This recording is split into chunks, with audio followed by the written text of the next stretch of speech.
All right. Well, we are very fortunate to have Mike Fialkovich with us this evening. Mike is going to be talking about the birds of Costa Rica, something he knows a whole bunch about. For those of you that don't know Mike, he is an exceptional birder and volunteer. He has been heavily involved with the Three Rivers Birding Club down in Pittsburgh. He's also been involved with the Pennsylvania Society of Ornithology and also the Pennsylvania Ornithological Records Committee. Mike has also served as a regional coordinator and author for the second Pennsylvania Breeding Bird Atlas. And I haven't asked him this, but I suspect that he'll be involved in the upcoming atlas as well. He is an eBird reviewer in southwestern Pennsylvania. And finally, Mike was the recipient of the W.E. Clyde Todd Award by the Audubon Society of Western Pennsylvania in 2011. And with that, I will turn it over to you, Mike.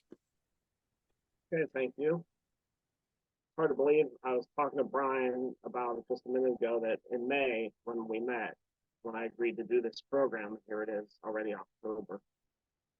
This is the third program I've done for Presque Isle Audubon, and October seems to be the month. I spoke in October of 1999, and I also spoke to the organization in October of 2003. That was the last program I gave. So tonight we'll be talking about Costa Rica, a trip that I took last January. That's already coming up on a year in a few months here. Right after Christmas, right after New Year's. And we spent 10 days traveling around the country. So there's a lot to get to here, and I have a number of videos. They're all short, but I think the videos show a lot more dynamically of what's going on. Just to give you an idea, we flew from Pittsburgh to Atlanta and then Atlanta to San Jose. And I love Flight Tracker. You can see the route we took over the Gulf of Mexico, much as just like the migrating birds do. And it was only 4 hours from Atlanta, so it was not difficult to get down there. And then once you get there, you have the fun task of going through customs and immigration. You can see the line is quite long. When you're eager to go birding, you don't want to be in a long line. So to give you an idea of where we traveled, of course, we flew into San Jose, where we only stayed one night. And then we headed north to the Sarapiqui area, which is rainforest habitat, and often called the Caribbean rainforest. It's on the Caribbean side of the country. Then we headed west to the Arenal volcano area, and that is mountain forest. Again, rainforest, but higher elevation rainforest. Then we travel south to the Costa area along the Pacific coast, and that's lowland forest. And that area is on the border of the dry area of the country and the wet area of the country. But some of the forests we visited, our guide told us that it was actually dry forest. And finally, we went south of San Jose to the San Gerardo de Dota area, which is mountain forest, cloud forest. So we started just a short drive after we got out from the airport. We're all eager to get our first bird. And there were two birds that were right outside the airport. And one, somebody said, turn your head if you don't want to see it. One of the birds was a house sparrow. The other bird was a great-tailed grackle. So we drove up to the Buena Vista Hotel. See, it's very nice. We stayed our first night, and the hotel sits on a hill above the city of San Jose. So you have this beautiful view of the city. And you can see a lot of forest around, and there are actually little villas down among those trees that are part of the hotel. And you can see the mountain chain to the west of the city. So the city lies in what's called the Central Valley of the country, and is flanked by two mountain ranges, one on the east, one on the west. And we went over both of them during our travels. But we got to the hotel just after lunchtime, so we had the rest of the day until dinner to do whatever we want, which of course was birding. But once we got settled, I said, let's go outside, see what we can find. The hotel has really nice property. They have actually a small coffee plantation on the grounds of the hotel. And on the top photo, you can see the little villas that you can rent. And there's also bananas growing in this little plantation, and you can see the coffee beans that are red in the plant.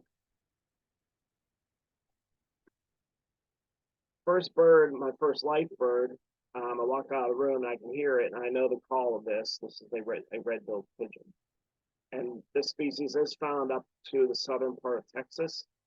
And I've been to the Rio Grande Valley in Texas twice, and never found red-billed pigeons. Not very widespread or common there. But they were very common on the hotel ground. And we also had this, a Lesson's mott-mott, which was formerly called the blue-crowned mott-mott. So my book had a lot of the older names, so I became a little bit confused with some of them. And mott-motts are really colorful and a good-sized bird. It's about the size of a magpie.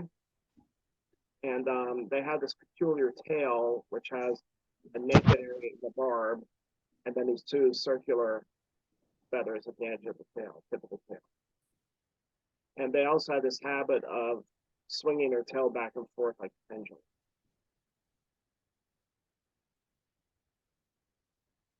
We also had fiery-billed erisaries at the hotel, and this was exciting. Our guide was even excited by this because they're typically not found in this part of the country.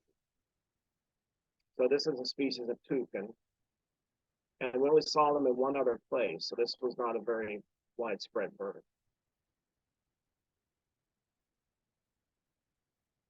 Also had something a little more familiar at the hotel, the white-winged dove that we see in the American Southwest and in Florida.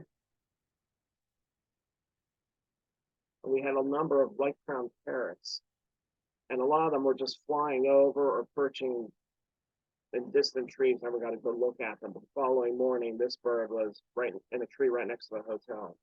And we were literally standing next to the kitchen here of the hotel, and it was preening away, giving us a great view.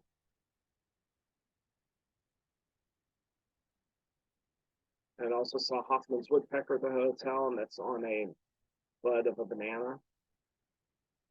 Hoffman's woodpecker reminds me a lot of red-bellied woodpecker or even golden-fronted woodpecker.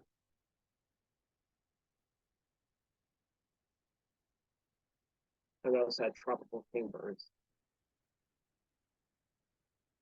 This is the closest I've ever been to a tropical kingbird. Another species you can find in South Texas and southern Arizona. Also had several species of butterfly at the hotel, the Julia, the upper left, the banded peacock on the right, and the postman on the bottom.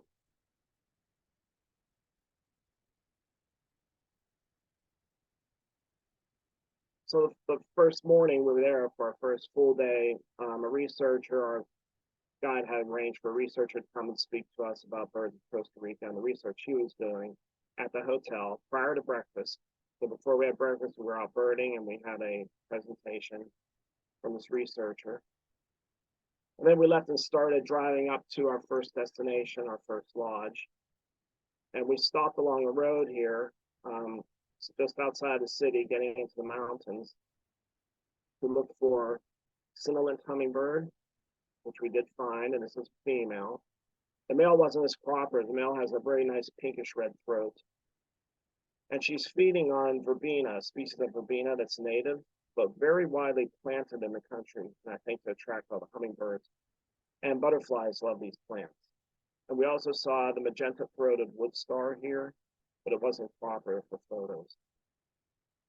But it was just like us. You go somewhere and you know where things are, but still amazing to pull up and just, this is where this should be, and there was the nice bird of mine. Continuing on route, we drove by La Paz Waterfall, which is kind of a roadside attraction. A lot of tourists here, kind of busy. Fruit stands, souvenir shop right along the road. And the plants that you can see there with the large leaves, that kind of look like a mayapple, those are called poor man's umbrella. And some of them are large enough you can actually use them as an umbrella.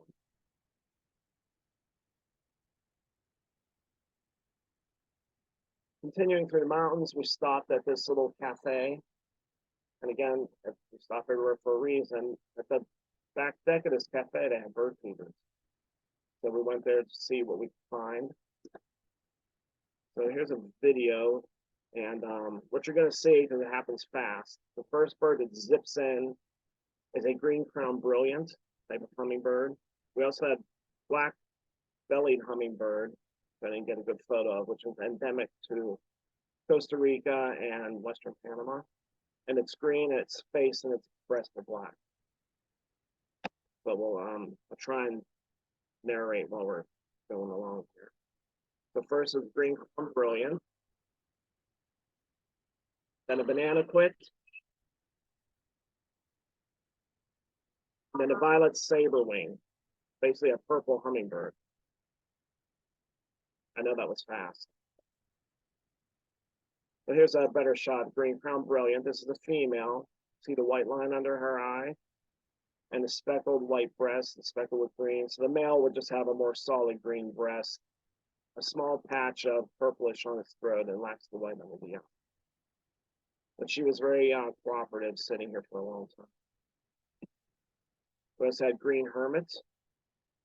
And the hermits are fairly easy to identify. They all have long, decurved bills and long, typically white-tipped tails. And their tails pump a lot when they fly. We saw several species of hermit during the trip. And the coppery-headed emerald. This is another hummingbird that's endemic to Costa Rica and Western Panama. It's found nowhere else in the world.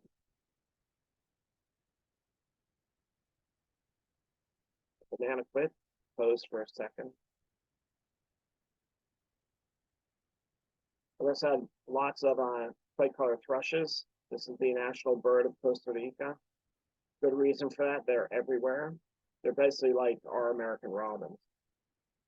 And as many of you probably know, you can see this species in South Texas. They really spread in South Texas.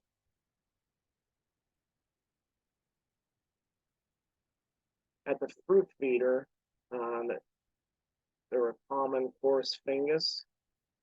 And a lot of the names I put on here just to keep them straight, but also you don't hear words like coarse fungus very often. So it helps to have the word actually there. Blue-gray tanagers. Long-billed barbet, which looks very complacent, very happy, very relaxed, just looking at me. And by contrast, the red-headed barbet, which looks angry and may be the source of the game angry bird. I don't know that for a fact. It certainly looks that way. This bird's a bit larger than a sparrow, maybe about the size of a white-throated sparrow, but a little more robust. Very large bill.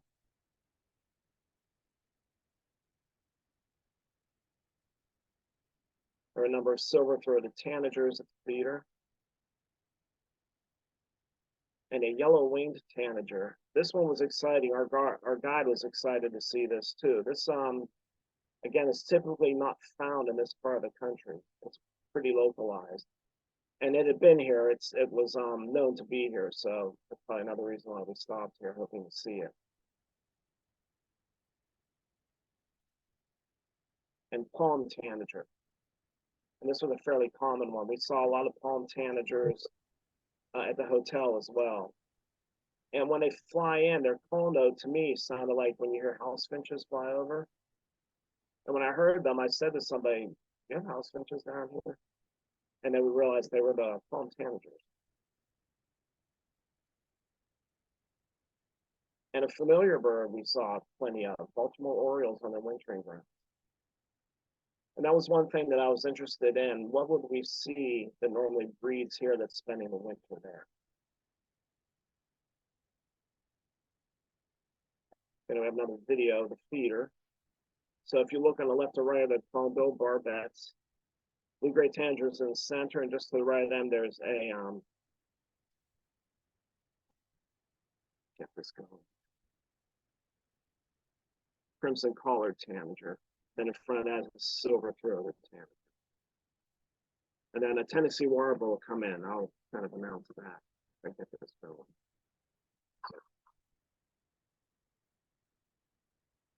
You'll hear people talking.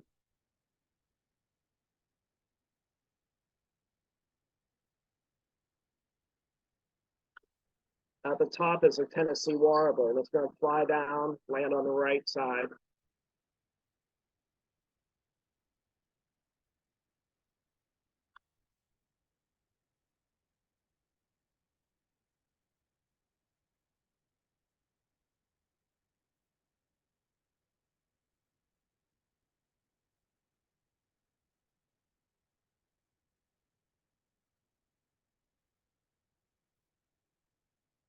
give you an idea of the scenery. Variegated squirrels are very common throughout. Actually, it's like gray squirrels, Peter.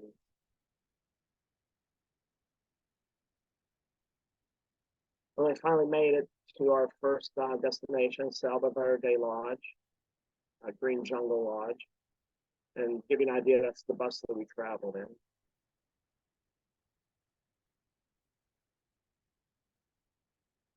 Here's the lodge grounds. One of the first birds seen here was keel-billed toucan, and I think it was orange chin parrot.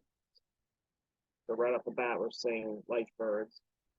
These are the lodge rooms, and there, as you can see on the left, the elevated walkway that's covered. All the walkways are covered in case it rains, which it did. And there's a river right behind the building there. And then across the river, there's tropical rainforest that the lodge has trails going through. And we had afternoons free, especially on that first day. So whatever you wanted to do, you could hang out at the pool, you could take a nap, or you could walk the trails. And I would go walking around just to see what I could see. I found this black sheep woodpecker. We had lineated woodpecker, and it looks similar to a pileated. And it's about the same size, and it is in the same genus as pileated woodpecker.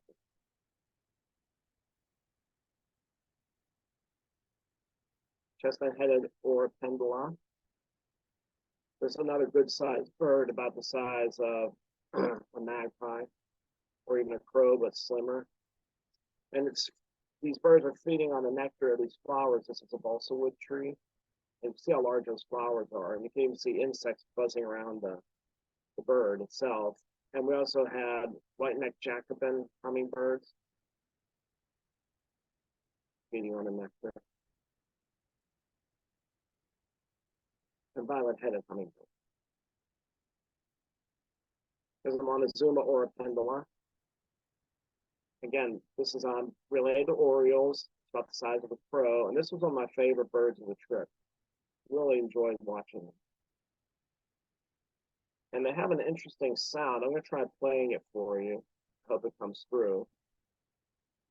When I first heard this, my thought was, what is that? So I'll play it for you. It'll call twice.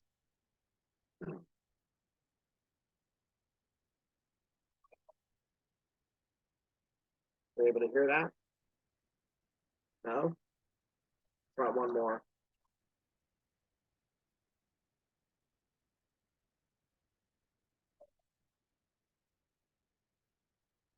Did it come through? I don't think it's coming through. No, I didn't hear it. Oh, okay. Sorry about that. It's blasting here. All right, and I have a little video of one. Whoops.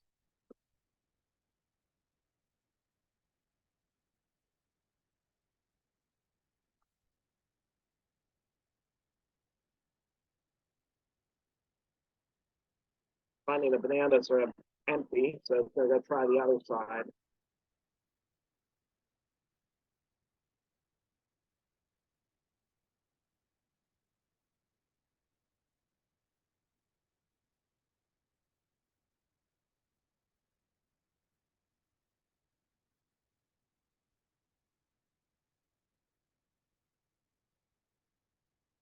Colored brush on the table. And another black-cheeked woodpecker. Our guide said white cheek. That was a joke for one of our members. Agreed.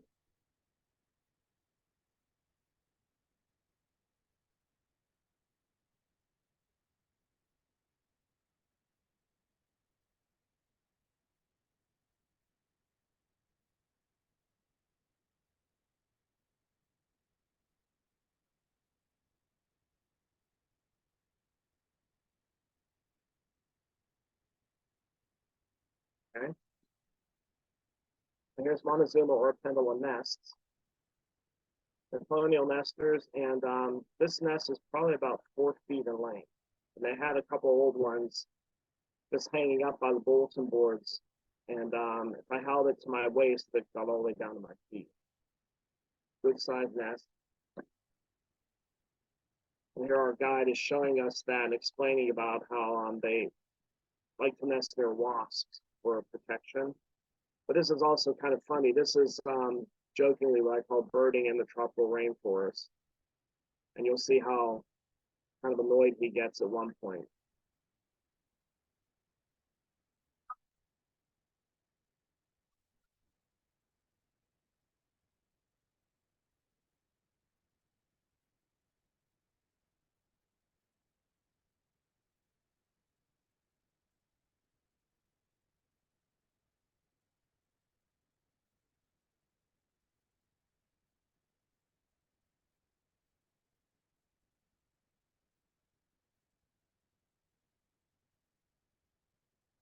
Fortunately, a lot's on a very busy road, so you do hear traffic on.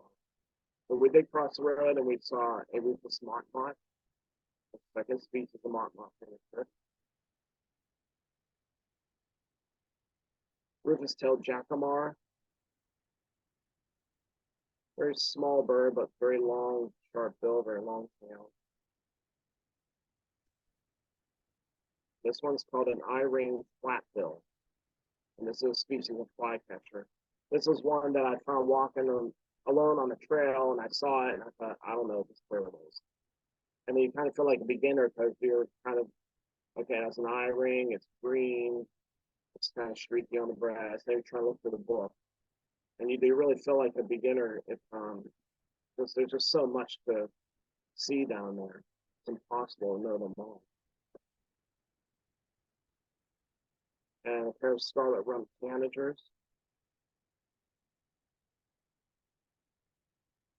red-throated ant tanager. The names do get confusing because there's ant tanagers, there's ant shrikes, there's species of ant birds. And great kiskadee is another bird you can see in southern Texas.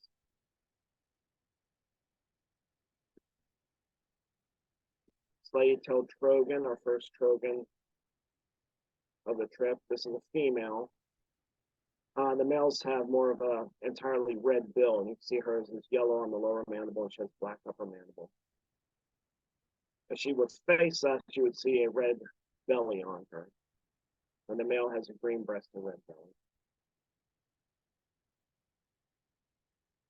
And white-whiskered puffbird.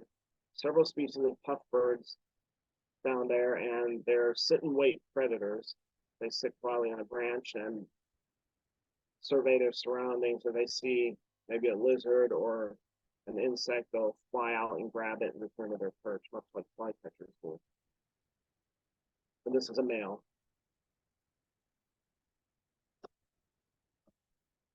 And we also saw leafcutter ants.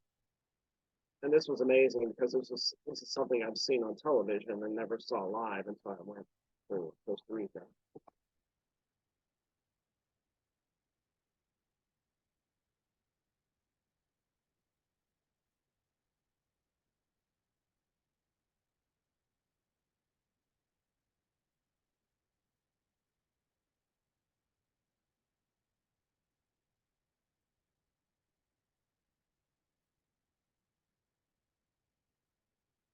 You can see these little parades of leaves along the forest floor.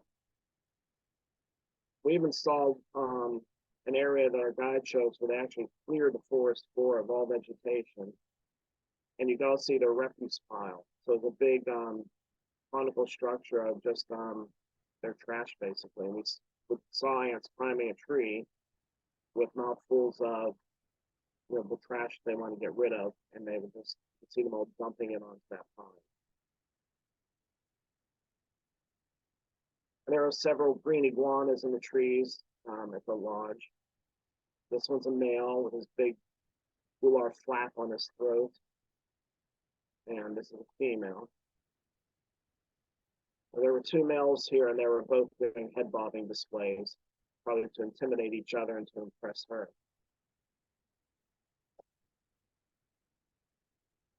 We also got to see brown-throated three-toed sloth. This one's feeding on a cecropia tree, and we found that cecropia tree is a very important food source in the forest. We saw monkeys eating the leaves, the sloths There's seed pods on the tree, and I saw toucans feeding on the seed pods. It's a very widespread tree. We saw it throughout the country and all the places we visited. And according to our guide, it's a short-lived tree. It's 20, 30 years old, and they die. They're very, very important ecologically to the rainforest. We also saw the Huffman's two-toed sloth. This was a thrill for me. I knew there were red-eyed tree frogs here, and I really wanted to see one. And again, our guide knew where to go. He said, "Oh, they're right by the restaurant." So we went over there, and there they were. And there were a number of people looking for them, so it must be a popular activity. This one, fortunately, is right on a railing at waist height. Others were in the trees. They had to look up at them with a flashlight. We also saw the giant toad. And we saw poison dart frogs. This is a green and black poison dart frog. We also saw the strawberry poison dart frog. And that one's usually a pretty common one to see photos of. It's the one that's red and its legs are blue. I couldn't get photos of any. We saw two of them, but they were in areas where it was hard to get a photo. This is humble gecko. Can't see it. There it is. Very common at the lodge. The following day, we went to a place called Comandancia Road.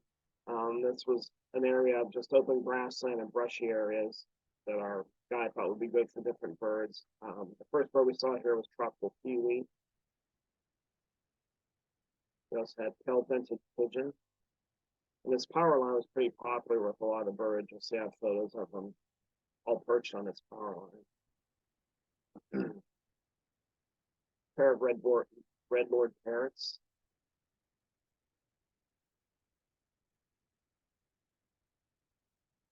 Variable seed eater. On the western side of the country, because this name of this bird is variable, over there it has a lot of white on its head, so their plumage does vary throughout the cinnamon-bellied saltator, which used to be the grayish saltator. And this bird is in the tanager family. It reminded me of something like a catbird or a mockingbird, one of the vivid thrushes. Likes brushy areas, kind of the same build. And that was less common of the two species. There's other species we'll get to. And here's yellow-throated toucan. Well, the toucans were spectacular. Those large bills and all the colors. Really a nice bird.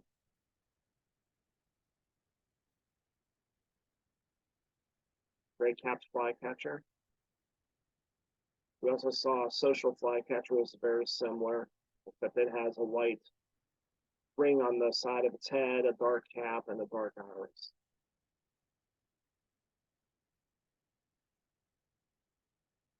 And then we went over to La Selva Biological Station and took a tour of that area, basically called the jungle.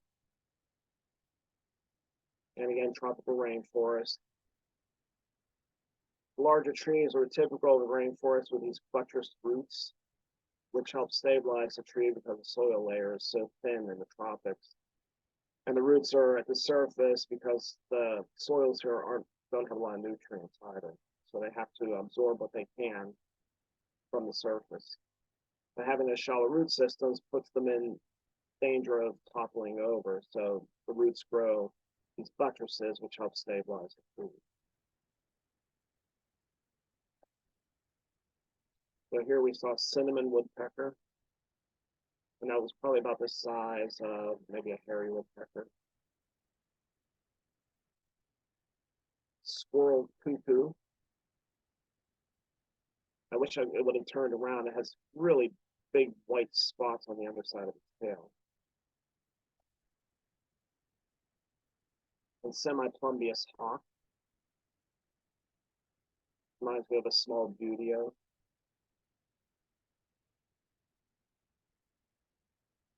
and short-tailed hawk. This is dark phase or dark morph. This species can be found in Florida also. Gray-rumped swift, pretty common at this place. And when they do turn, you can't actually see the gray rump. Gartered trogon.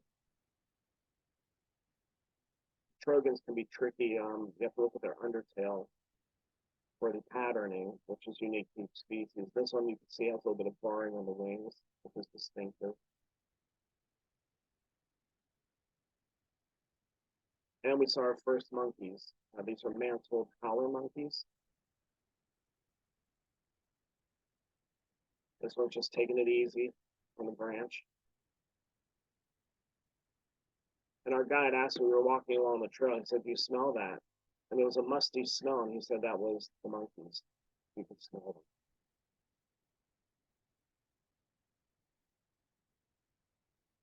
And we saw our first caiman. And right with it were black river turtles. These are good-sized turtles. They're probably about the size of maybe a map turtle that you see in Erie. We also had a pair of South American river otters here, which was really a thrill to see. I couldn't get photos of them, but it was amazing to see that.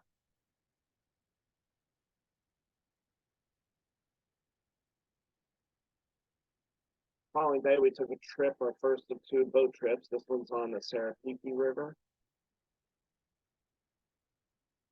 And we did this later in the day. It was a bit cooler, which felt really good to be on the water. This is a shallow river, and it gives you a unique perspective to see the birds along the river banks and different birds that prefer the wet areas, like the southern rough-winged swallow. Differs from our northern rough-winged swallow by having a white rump and a cinnamon-colored throat. And we saw mangrove swallows, very similar to tree swallows, but again, white rump. And the two on the left, you can see they have a thin white line above their eye.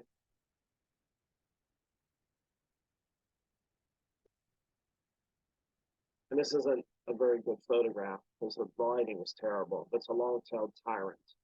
And it's such a neat bird that I wanted to show. You can see it has a big white cap on its head and those two long tail feathers.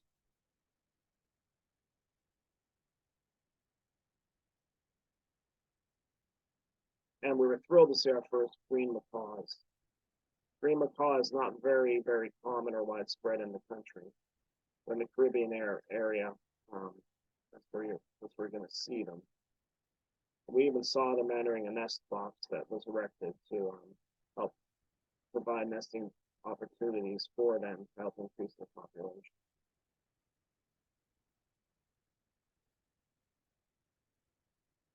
Amazon kingfisher.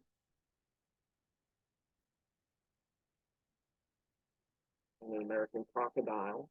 Looks friendly, doesn't it? But what's interesting and perhaps scary is right downriver from this, there were families splashing around in the water because there were people live right along the river here. And we also saw a number of banana plantations along the river. And our guide found us a Mexican porcupine that was in a tree cavity resting. And he found these long-nosed bats. And this is a snag, a tree that was on the shore and fell and is hanging out over the water, so must provide some sort of protection for them from predators. And you can see they look a lot like fungus growing on the tree.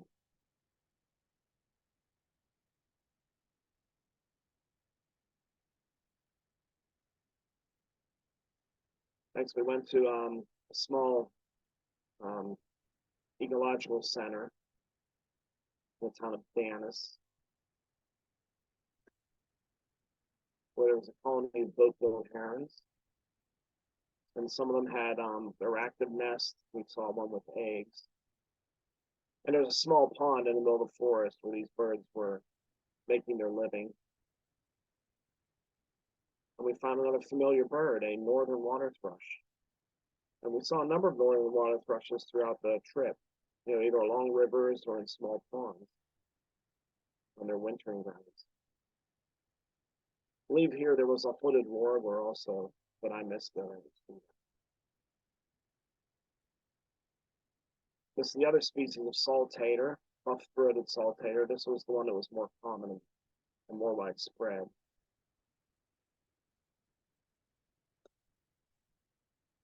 And a gray-necked wood rail. Well, this one is by a pond because it just took a bath. This is a forest rail. So the first, we saw two of them. They were right at the feeders, away from water, and they make their living on the forest floor. It was kind of foreign to someone like me who's used to seeing rails in marshes.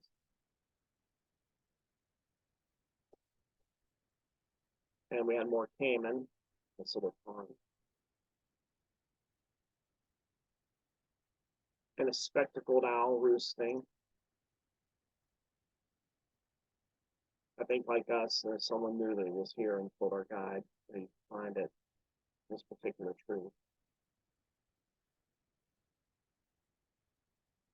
We also have white collar manakin, a very small goldfinch-sized bird. There's several species of manakins in Costa Rica.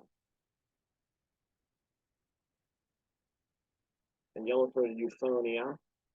This is another goldfinch-sized bird, and the euphonias can be confusing. There's several species, and a lot of them are this blue and yellow, and depending on the crown or the throat pattern, that's how you can identify them.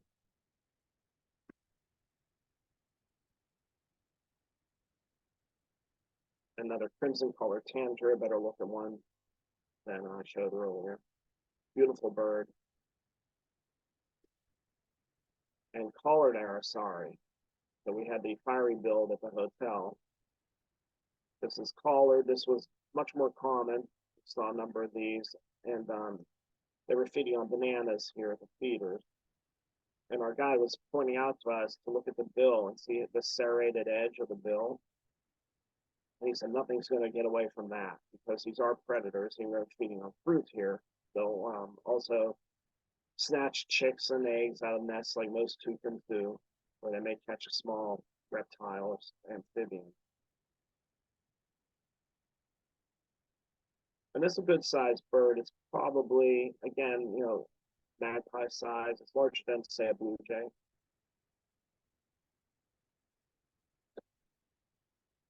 And we have several butterflies here. Tiger striped longwing is probably the most common. We didn't see as many butterflies as I thought we would. We saw one blue morpho in this area as well.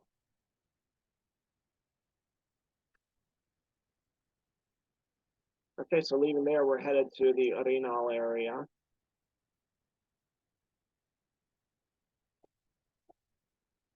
Along the way, another nice thing about our guide, he would point out things as we drove and explain the culture, the economy, the history of the area, the topography, and the crops. The left is a pineapple plantation, and on the right is sugar. And the other big crop there is bananas. It's hard to see, but on the sugarcane photo on the right, what looks like fence posts, that's actually what they term a living fence. It's gumbo limbo trees, and they plant them in lines. And as the trees grow, they trim them so the trunks don't have any branches on them, and they attach barbed wire to the trunks. And they call it a living fence.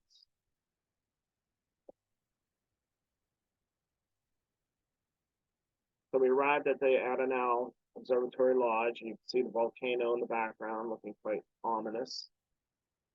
And if you look on the right, those terraces, the closest one was my room. So I could sit on that terrace and look out at the volcano. This was a beautiful place. You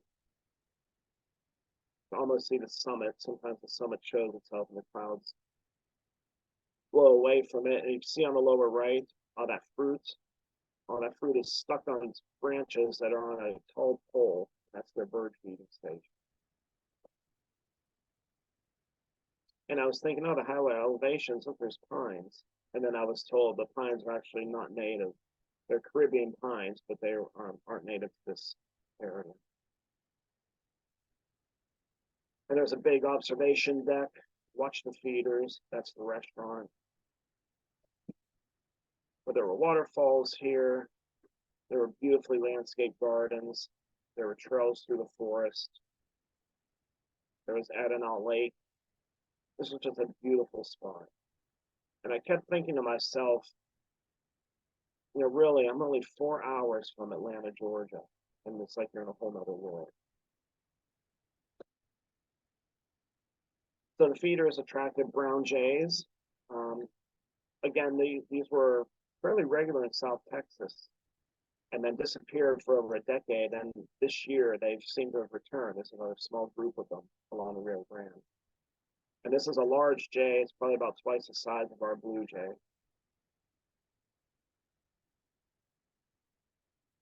And here you can see the collared aracari on the left, 2 oropendulas. We'll get to that bird in the back. And you can see there's big pieces of watermelon and other fruits stuck up on these branches. A close-up of the aracari.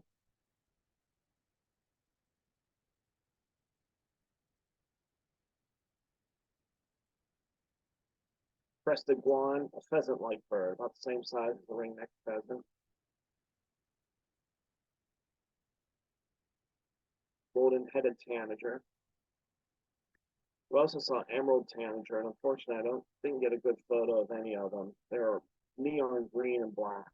Really a spectacular bird. Bay-headed tanager. This fruiting tree was very popular. A lot of birds in it feeding on the fruits. And that other bird on the feeder is this great curassow. So this is a female with the brown wings and back, black tail with white stripes. This is the male. They're all black, little crest.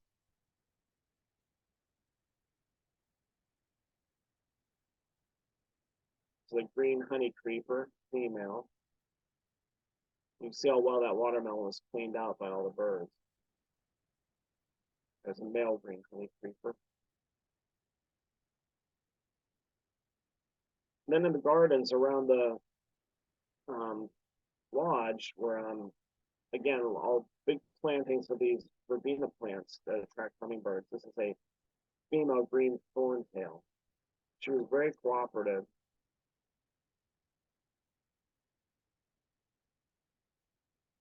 And this is the male. You can see the pointed tail that gives the species its name. I also saw scaly-breasted hummingbirds. Rufous-tailed hummingbird. This was the most common hummingbird that we saw during our trip. We had it at the hotel on day 1. And again, they were just found just about everywhere. And this one was special. This is what our guide was trying to get us on this. Black-crested coquette. There's also a white-crested coquette. You can see the nice black face, the red-orange bill, the wispy black crest. This was really a neat hummingbird and really difficult to get photos of. They were just weaving in and out of these tall stems of these plants, and trying to get into focus with these plant stems moving around was very difficult. So it's the best I could do. Melodious blackbird. It did sing. It does have a very melodious song. It's about the size of a grackle. And again, Tennessee warbler. It was interesting, the Tennessee warblers down there were feeding on nectar. You can see it's sticking its bill in that verbena. So they would be at the fruit feeders and they would feed on nectar. It's something we don't see when they're migrating through here. They're up in the treetops, and we just don't see them feeding on nectar like down there, or fruit.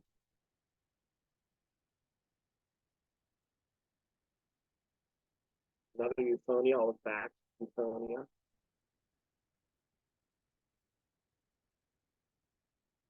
Tail-billed woodpecker. Again, similar to the pileated woodpecker, but in a different genus.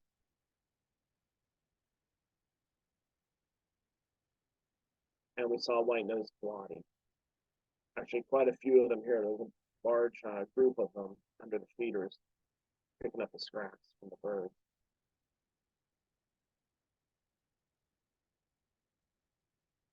So next we traveled south to the Costa region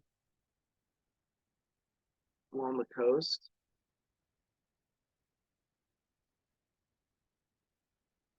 We visited Parque Nacional Costa, or Costa National Park. Oh, it's funny, that Colorado shirt, that's what I have on under this. I just noticed that. This was, again, drier forest, but very dense forest. And seeing and photographing birds here was really difficult. Here's a black-hooded ant shrike. This is a male. The birds are very good at keeping out of sight, and the lighting's terrible. So it's challenging to see them and photograph them. And this is the female. See, they share the small white spots on the wing coverts. And she additionally has them on her head. She was more cooperative. She sat out in the open. And we had black-throated trogon. And a Central American agouti.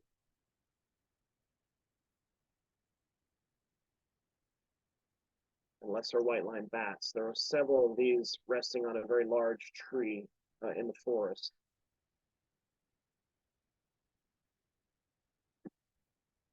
And this gives you an idea of the size of some of these root buttresses, how large they are. And yes, I checked for snakes and spiders and scorpions before I stepped next to that. We visited Arenal Hanging Bridges National Park. And again, this is a forest area, but it has these, in Costa Rica, there's a lot of hanging bridges. And I'm not one for heights, or spiders or scorpions. So I had some challenges on this trip. I didn't know how I would react to these bridges because they kind of bounce and swing a little bit.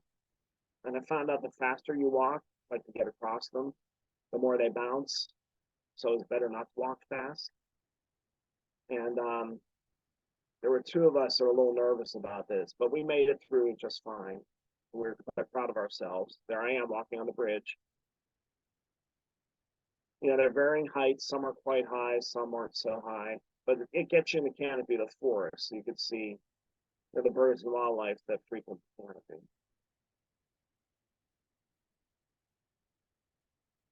Just give an idea of the rainforest here. See all the kind of bromeliads and things growing on the trunks of the trees. And how dense it is. I should mention too, in the national park, we did see an animal that our guide was much more thrilled about than we were. We saw a white-tailed deer. And white-tailed deer do range down there. They're not very common, which is why he thought that was a good sighting. And of course, the rest of us are like, I can see those in my yard, eating my garden. And he said they don't hunt in Costa Rica. There's no hunting. It's interesting. We came across another troop of mantled howler monkeys. And once again, in a cecropia tree. And they're accustomed to people. This was right at the entrance, which has a busy parking lot. People paying their entrance fee, and they're pretty unconcerned with everybody.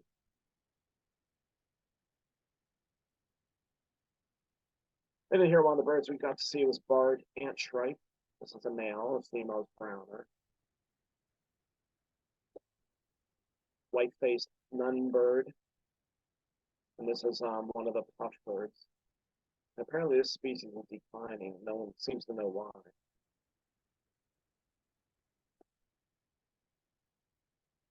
Buff-rumped warbler. This reminds me of the water thrush. We found the forest, but they're always low. They're on the ground or like this one on a fallen log, and they bob their rear end just like water thrushes do.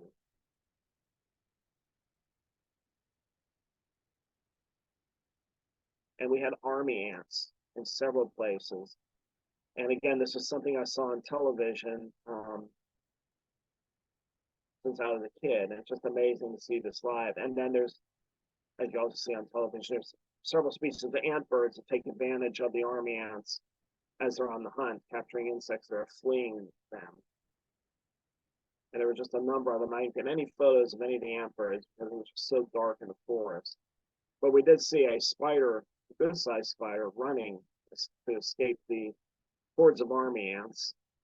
And this little video I'll show you here. You'll see the ones with very large heads are the soldiers. They have large pincers too. So they're going to protect the workers.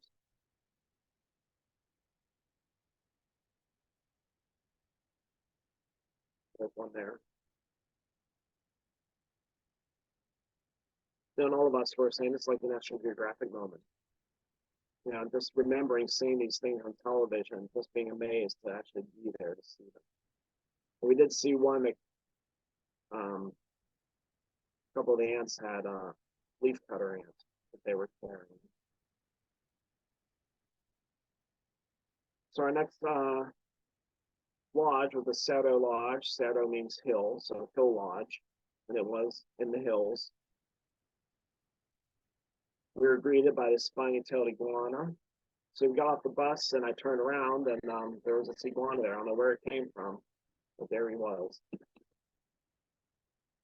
This was a good-sized animal, probably about 2 feet long. This was my room.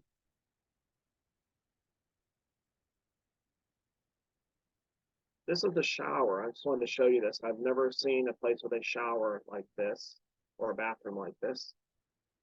And you see it has a stone, crushed stone floor, and there's stepping stones to get in and out of there.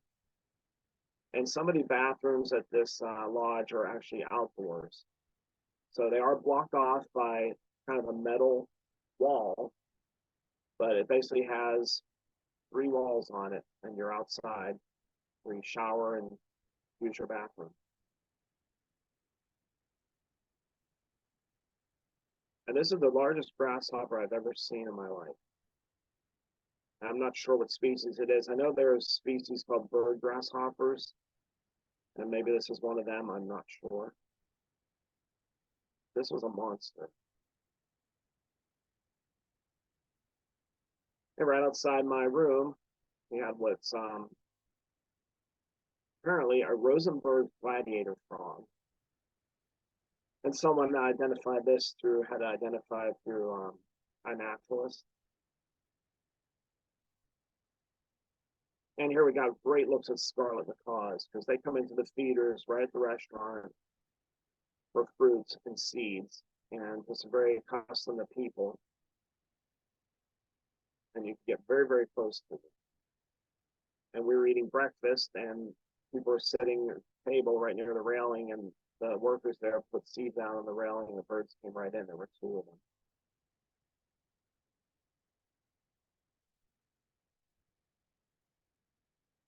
I also saw a streaked flycatcher, which reminds me of sulfur-bellied flycatcher that you see in Arizona. We also had rose-throated bacards here. And interestingly, I didn't know this, the males in that part of Costa Rica do not have the red throat or the rose-colored throat. They're all gray. And this is another really neat bird, a white-throated magpie jay. Another large bird about the size of a magpie, but much slimmer. See, it has that wispy crest, that very, very long tail.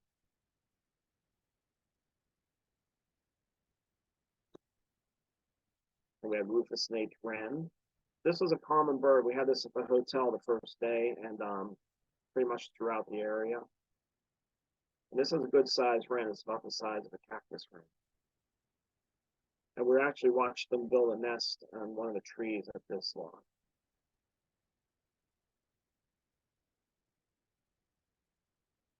Female summer tanager eating some banana. I've never been this close to a summer tanager ever.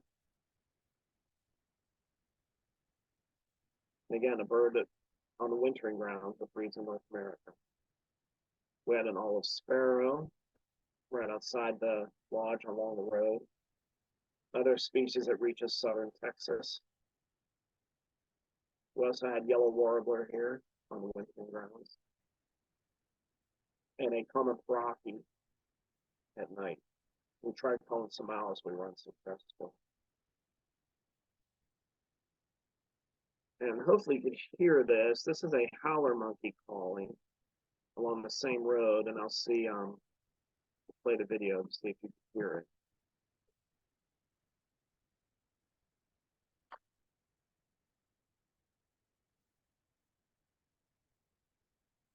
Kind of sounds like a big dog. And I should mention that the Arid Owl volcano, that lodge, we did have South American spider monkeys also. And here we had the third species of monkey, white-faced capuchin.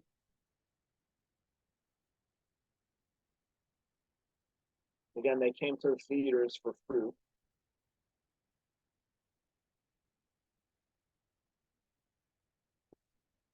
And there's a little video again. Unfortunately, there isn't any fruit, but he's looking.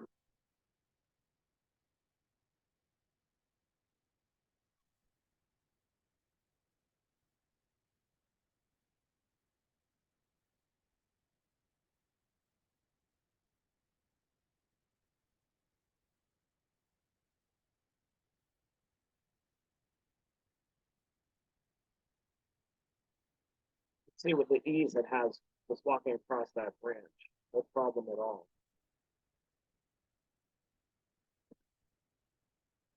So our second boat trip,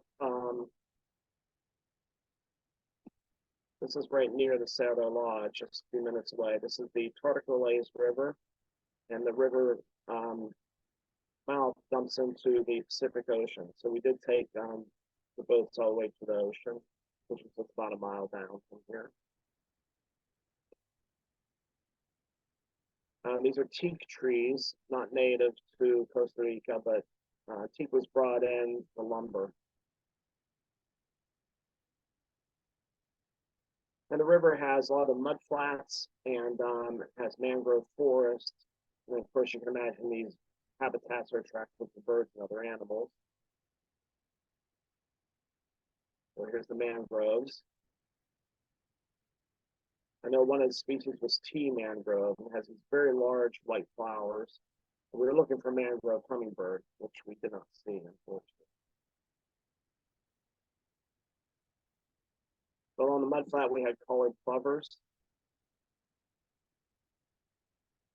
and double striped pygmies and muscovy duck, a real muscovy. And we had American crocodiles.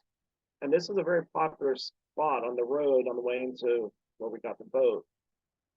There's a bridge over the river, and it's a very popular place for people to go and observe the crocodiles. You'll see them hauled out on the shorelines all along that area. And there's actually parking areas and gift shops and fruit stands right up at this bridge, taking advantage of all the tourists and all the locals that go to see the crocodile. And finally, after hearing them the entire trip, and never seeing one, we finally got to see a laughing falcon with its dark mask. And what's it perched in? A cecropia tree.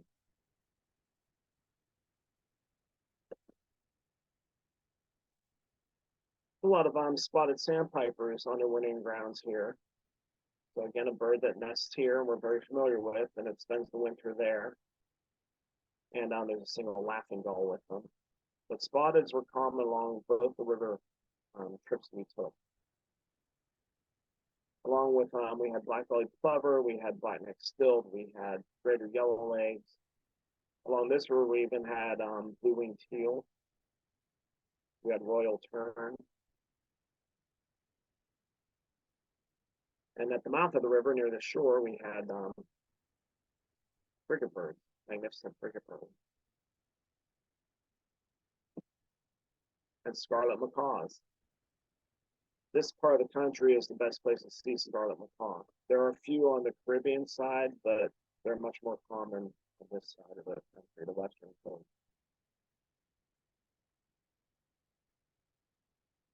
Anhinga.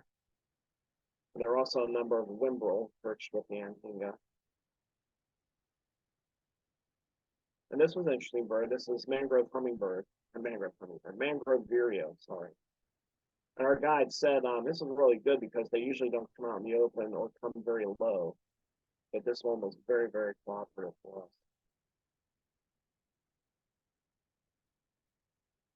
A Morlet's seed eater. This was formerly white-collared seed eater. This is the species you can find on the Rio Grande in Texas. Neotropic cormorant, birds you can find in Texas and Arizona. And actually now there's been two now in Pennsylvania. I think the one by Philadelphia is still there.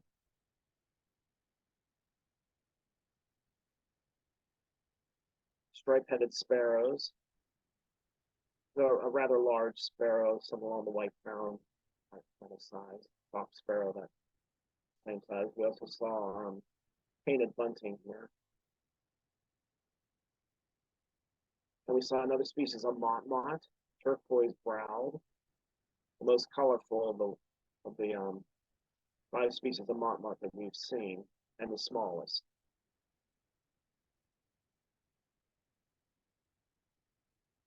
Another familiar bird that nests right at Presque Isle. One its winting grounds in the mangrove forest along the river, the solitary warbler. And this is the subspecies of yellow warbler that you find there that has an entirely red head. I was glad to see this because it was an interesting bird. And the typical yellow warbler that we see here was also found in the same location. So this bird's resident here. And we had yellow-headed caracara.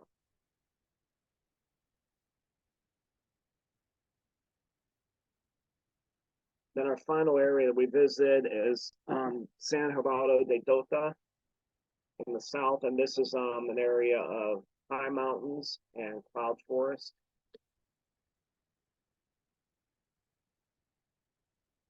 So we stayed here at the Trogan Lodge. This place was beautiful. I have a few photos of it. I mean, this is just the entranceway where you walk in. And it's tucked into this very narrow valley.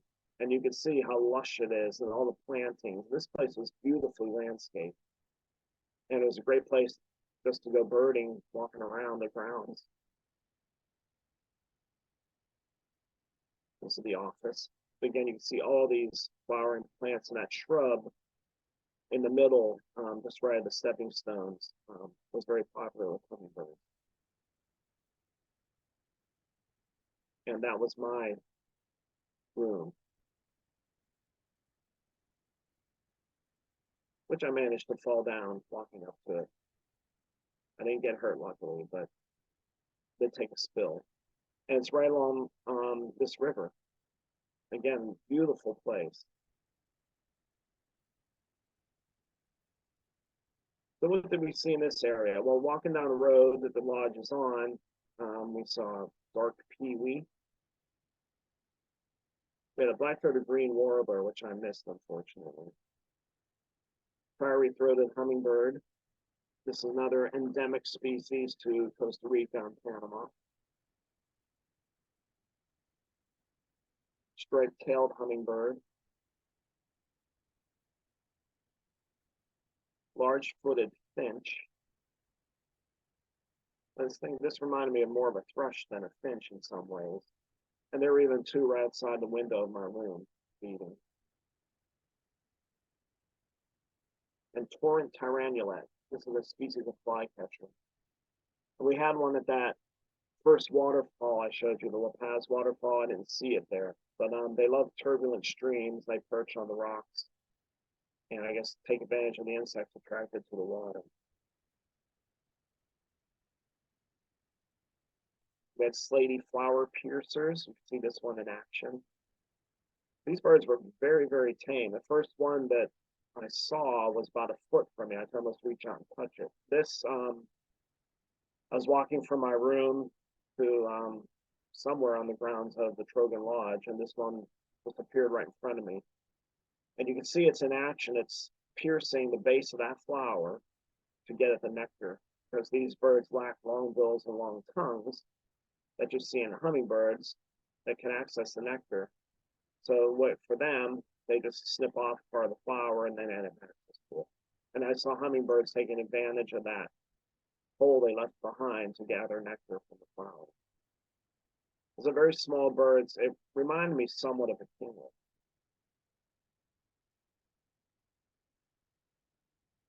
This is a little restaurant where we had lunch called Miriam's, and there was a bunch of feeders out in the back. You see we're high up in the mountains. They had a lot of plantings with flowers. They had this little feeder set up on the deck behind the restaurant. And this was a great place. The birds came in really close. This is where I first saw the flower piercer. Again, we have a familiar bird, acorn woodpeckers. Flame-colored tanagers. There's a male, female. Green violet ear. We also had Rivoli's hummingbird here, which used to be the same species as our magnificent hummingbird in the Southwest, and then they split them. And magnificent is one we have. Rivoli's is the one that's in Central America. Rufous-naped sparrows are very common in the mountains here. A beautiful sparrow. Lots of them singing everywhere. And this, golden-browed Oriphonia. Our guy was really excited when he first saw it. He was trying to get people on it, and it flew off for a lot of people to see it. But then one of our participants, I think it was the next day, just took a walk over and called us over and said, well, I don't think you remember the name of it, but it was there. And it turned out to be very cooperative. There were two of them. And they allowed close approach. They were just busily feeding in the shrubs. I mean, this was a neon green and yellow bird. It was really amazing. And there were also sooty thrushes, which basically looked like a black robin. Acts just like a robin, but they're black. And very similar in appearance to the European blackbird. But this is in the same genus as our robin, turtles.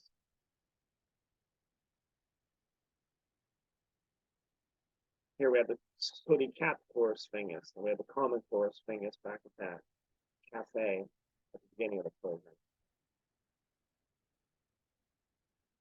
White-throated mountain gem, the male.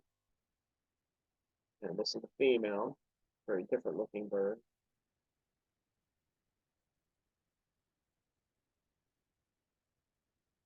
And then we went really high up in the mountains to Parque Nacional Los Quetzales, Quetzales National Park. And this was in the high mountains. The highest elevation here is just over 10,000 feet. And we got close from visiting this park. This is, again, cloud forest, lots of bromeliads in the trees, lots of mosses and lichens growing on the tree trunk. So several black-capped flycatchers. They remind me of our emperor flycatchers.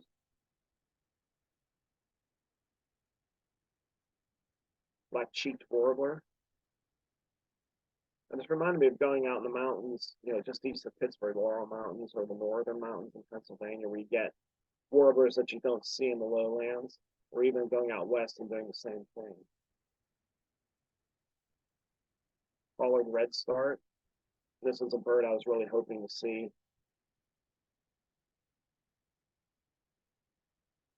Plain-throated warbler. Mountain thrush. A little tricky here. The first one I saw, I thought it was clay color, and our guide said, no, it's a mountain thrush. Because look at the bill. The bill's black.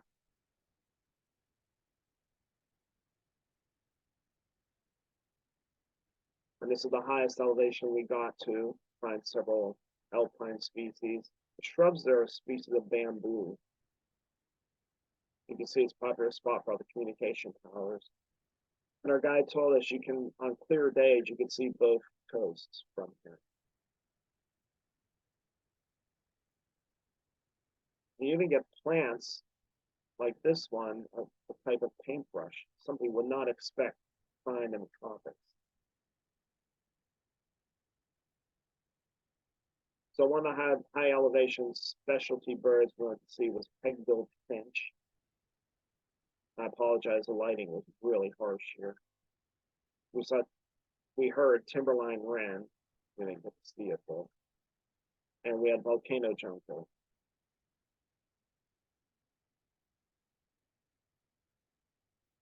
And this was one I was really hoping to see, long-tailed silky flycatcher. Really a neat bird, sort of waxwing-like. But look at that long tail, sleek plumage.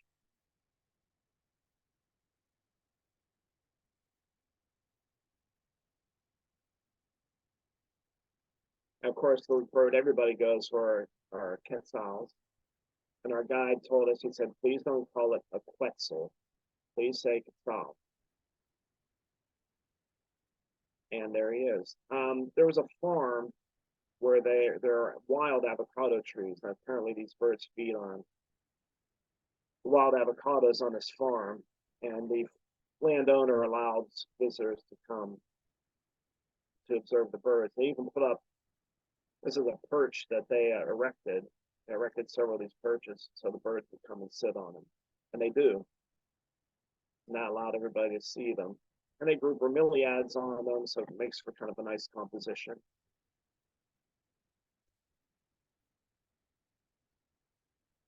The quetzals are large. I was surprised how big they were. They were probably almost twice the size of the other trogons that we saw. We had an unfortunate incident. We were driving down the road, and there was kind of a lot of people sort of blocking the road, and we stopped.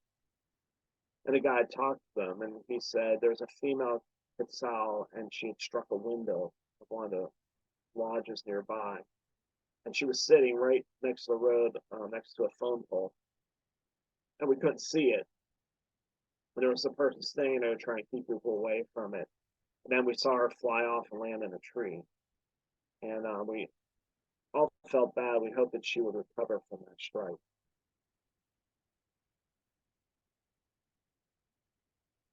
And then we headed back to San Jose to catch our flight back. And we made one last stop right in the suburbs of the town for a declining and endemic bird. Along the way, we saw these crimson-fronted parakeets. We saw blue and white swallow, similar to a tree swallow, but instead of green and white, they're blue and white. Well, we did find what we were looking for. This is Bannis's brown sparrow. It used to be called Prevost brown sparrow. But there was a small coffee plantation in a neighborhood, a suburban neighborhood, and our guide said these birds seem to prefer this coffee plantation. And he was a little upset because we got there and it looked like they were changing it, removing the coffee plants, and he was very concerned that these birds may not hang on here much longer. So we were very fortunate to see them. This was really an hour before we left to go to the airport to catch our flight home.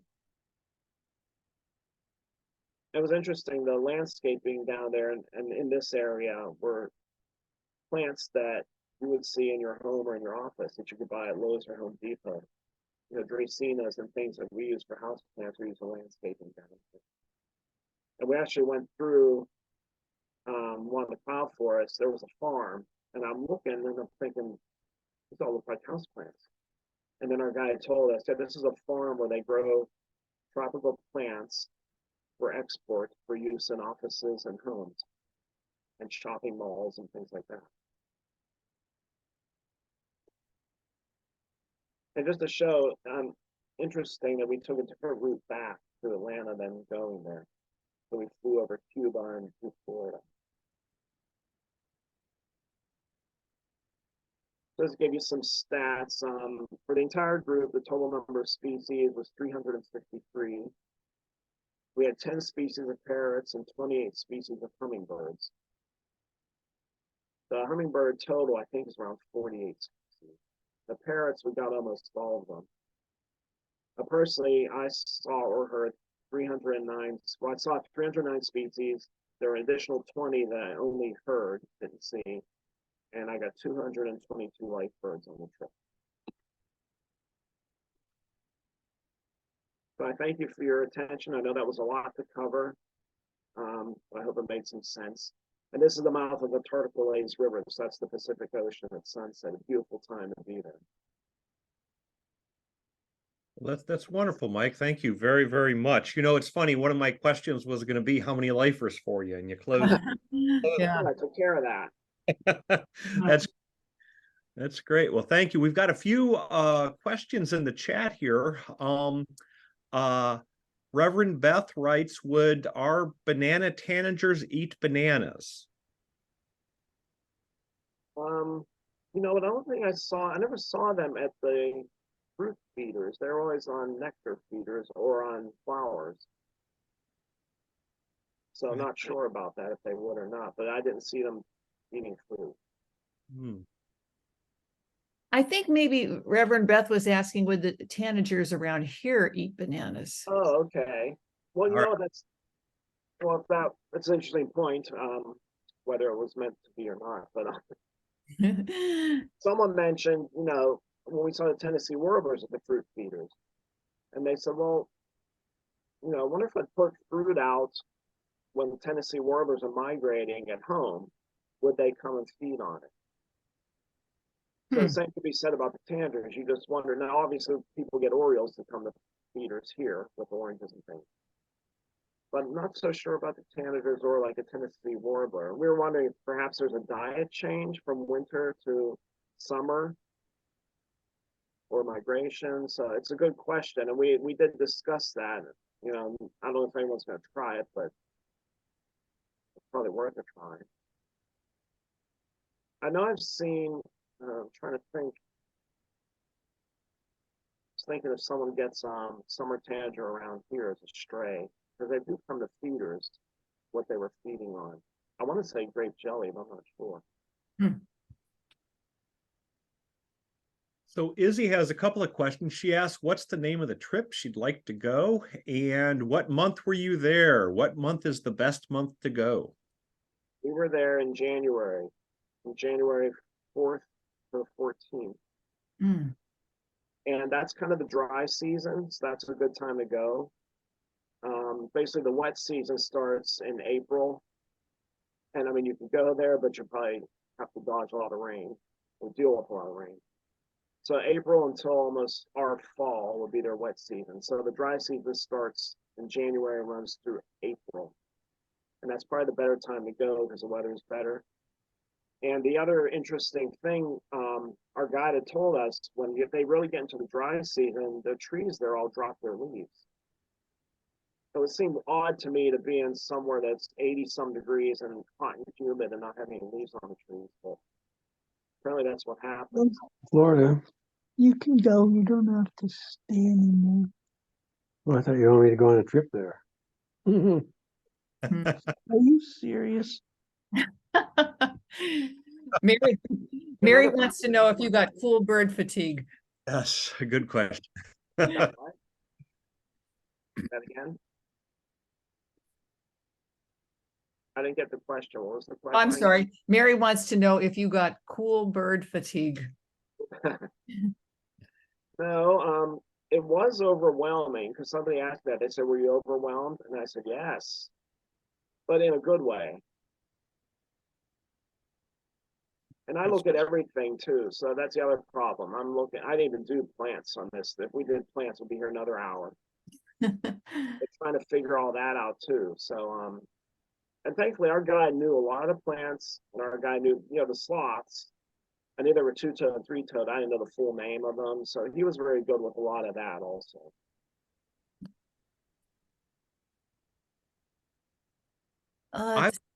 I'm sorry, go ahead.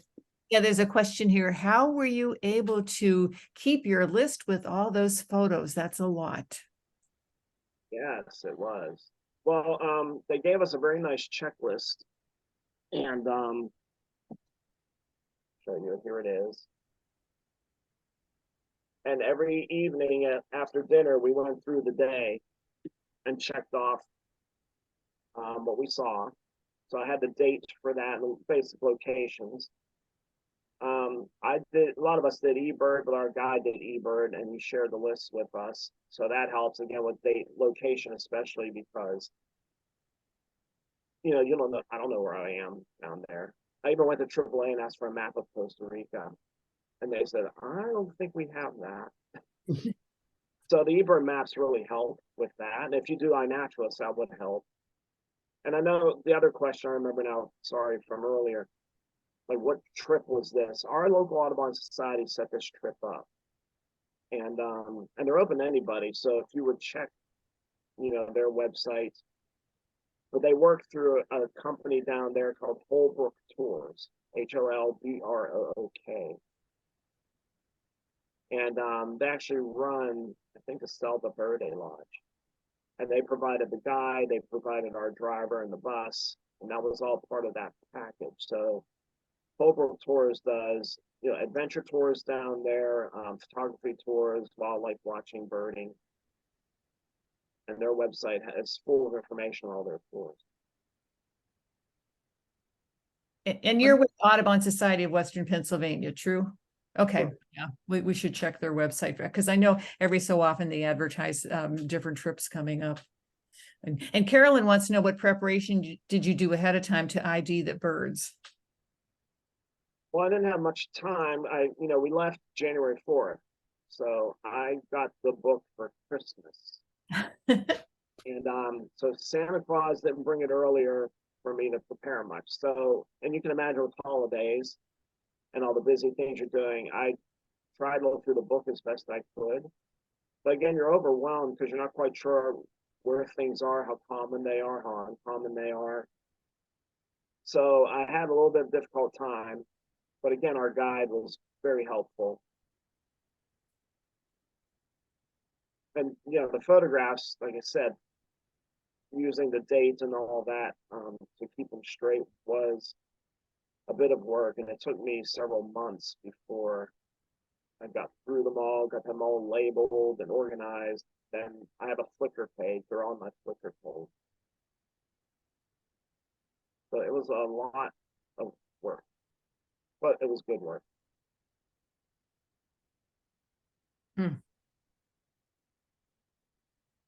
Any other questions or comments from anybody for Mike? Nothing. I had a quick question if maybe while other people are thinking of any final questions. Did you see any, so you talked about the sugar cane and the bananas, coffee. I'm wondering about, monoculture coffee fields as compared to bird-friendly coffee. I was wondering if you saw any sort of, covered coffee and what that looked like. I've been curious about that. Question. At the hotel, that one, there were a lot of trees around where those coffee plants were being grown. That was a very small plantation, probably not much more than an acre. I don't remember seeing any. Yeah, well, there were coffee plantations, but they were not shade coffee that we saw driving along. There were also a few small papaya and palm plantations also.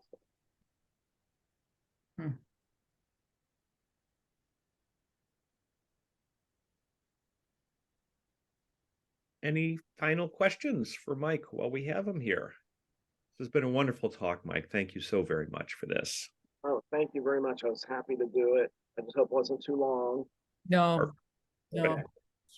For me, it brought back good memories. I forgot about those buttressed roots until you had that picture of you standing. I forgot how big they were. And the thing I liked about Costa Rica is I think that country is really set up for nature tourism. So if that's what you're interested, it's really an easy place to access. It's very safe, and it's just spectacular. The what you'll see compared to what is around here. I would encourage anybody who's never been there before to consider going there, because it's just a great place to see tropical birds, and you don't have to go that far to see them.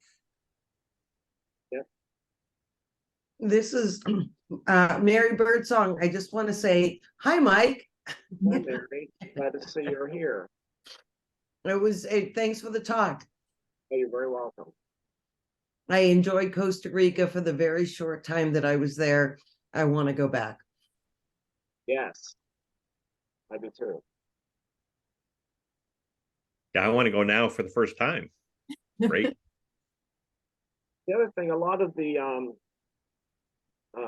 stores, restaurants, a lot of people do speak English.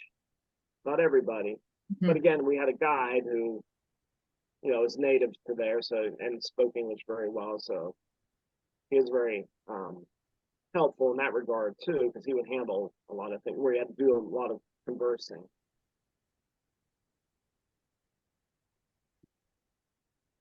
There's a couple thank yous to you here, Mike, in the chat. Oh, very Okay. good. Yeah. Well, I enjoyed speaking. I always enjoy coming up to Erie and birding, Presque Isle, and the surrounding area. That's great. Well, the next time you're up here, let us know. We'd love to visit with you. Love to do a little bit of birding with you. So I will. Yeah. all right. Yeah, I could post it on our Facebook page that you'd be like one leading a field trip or whatever. That would be great. Really. Great. Yeah. Yeah. We'd appreciate that. Take you out to dinner afterwards. Oh, sure. Okay. All righty. Well, I guess I'm going to stop recording.